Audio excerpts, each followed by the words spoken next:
Hi there. I'm actually coming to you in the evening. So I don't know when you're going to see this video, but I'm going to say good evening to you because it is evening. I've done a video as I'm up and moving about, as I'm sitting with my towel wrapped around my hair, and here I am, like I'm literally sitting in my bed, and I'm going to read a little bit of the Bible to you and chat a little bit, and then we're going to move on.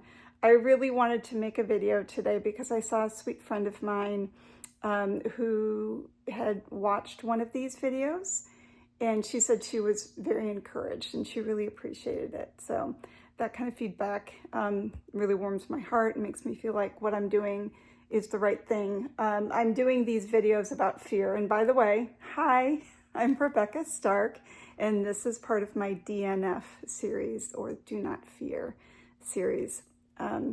So I'm doing this series about fear, and the reality is doing these videos is kind of scary, and putting this out there and just seeing what's going to happen and who's going to watch this and how's it going to touch people's lives, I just don't know. But I am trying to just take a step of faith and just move forward and say, okay, God, I'm going to turn on the camera and I'm going to start talking, and hopefully what comes out of my mouth is what you want me to say. So today we are going to do a bunch of verses, and I have my Bible right here that I'm going to be reading out of. And my husband was actually teasing me about this a little bit because we're watching, and I apologize, I can't tell you who it is, but we're watching a video series at our church, at the Bible study that we attend at church. And in the video series, the guy has this really worn, like it's a leather, cover of the Bible, and it's really worn. So this is actually a pretty old Bible, but we had it rebound. So this binding, it's maybe 15 years old now, but we definitely had it rebound. And this ties in. So the very funny thing about this particular Bible, I picked this Bible up when I was in college. I was actually completing my master's degree at Colorado State University. And I came from a place where I was very spiritual. I had a very spiritual practice, but I wasn't on solid foundation. That's just part of my story, and that's part of who I am.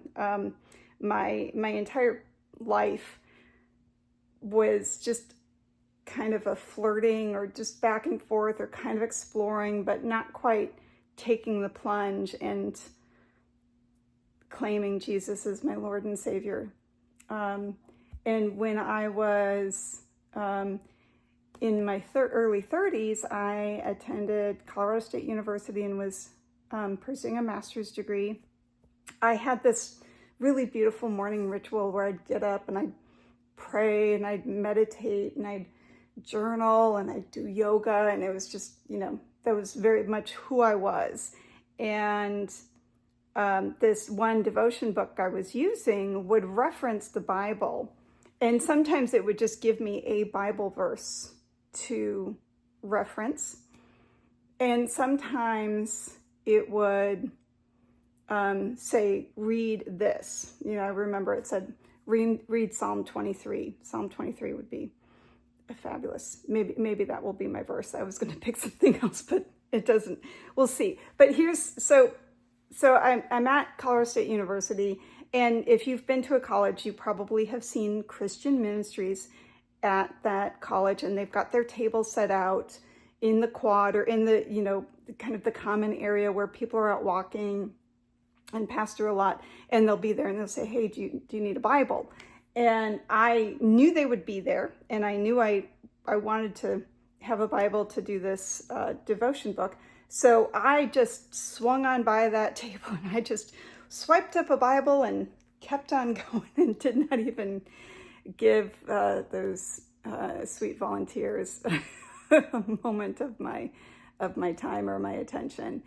But what's very interesting, so this is that Bible, and this is it's called the Revised Standard Version. Sorry, it's kind of cut off there because of the binding, but Revised Standard Version, and this was probably published in 1952. It's about right. So I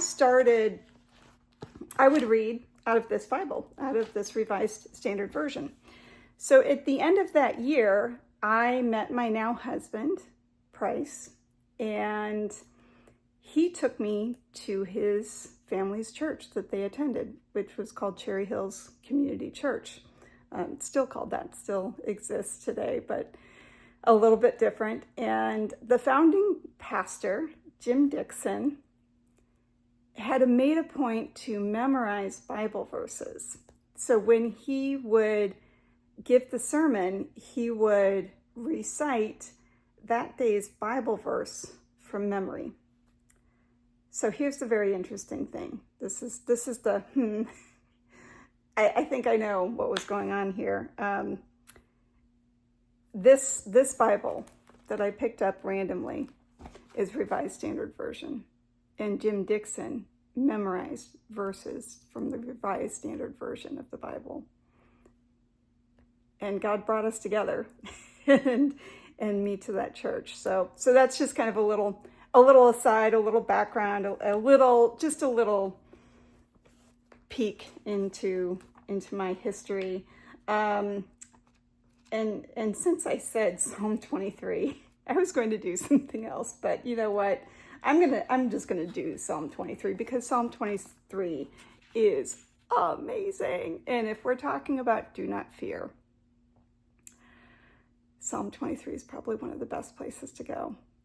So if you're feeling any fear, wherever you are, if you're just kind of getting that catch inside of you, in your breath, in your heart, in your, in your thoughts, here's Psalm 23 coming to you from the Revised Standard Version. The Lord is my shepherd, I shall not want. He makes me lie down in green pastures. He leads me beside still waters. He restores my soul. He leads me in paths of righteousness for his name's sake. Even though I walk through the valley of the shadow of death, I fear no evil, for thou art with me. Thy rod and thy staff, they comfort me.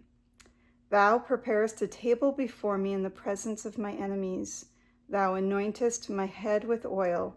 My cup overflows. Surely goodness and mercy shall follow me all the days of my life, and I shall dwell in the house of the Lord forever. There's a lot there, and I'm not going to spend time to unpack it right now because I don't want to take up too much of your time. But that's just beautiful.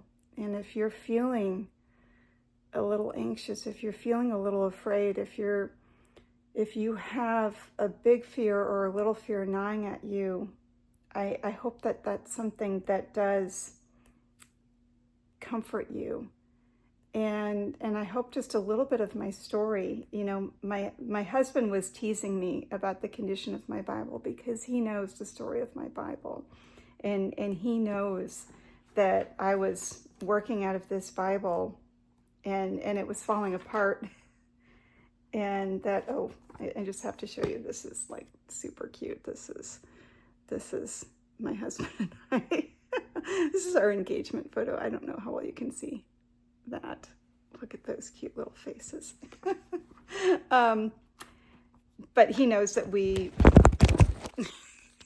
sorry, that's the cat helping me out. That's Bruce. Here, you say hi, Bruce. Yes. So that's, my husband knows that this Bible was in really rough shape when we first started dating, and then we found a place that would rebind it for us. So he likes to tease me about having a very, beautiful and good shape, a Bible that's in great shape because we had to have it rebound.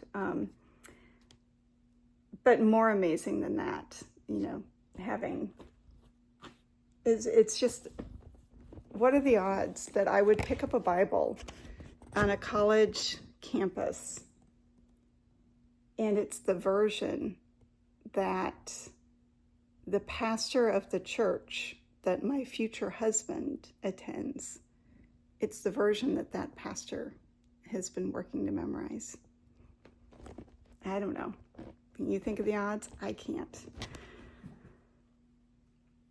Sometimes we don't see what God is doing in our lives right as it's happening. But hopefully you're like me and you can look back and you can see some very definitive, distinct moments where, hey, you know what? Only God can make that happen. So take a little time, if you would, with Psalm 23. Psalm 23 is, I remember that very distinctly. There was this devotion book I was reading and it said, read Psalm 23, and I didn't have a Bible. So that's the day that I grabbed the Bible off of that campus ministry table. And that's the Bible that I have here today, rebound. And I got to hear Jim Dixon recite from memory verses that are in that Revised Standard Version Bible. Only God can make that happen. What's God going to make happen in your life? What's he going to bring about in your life? I don't know. But I'm excited to hear about it. So keep me posted and have a wonderful evening, day, wherever it might be when you see this. Take care. Bye-bye.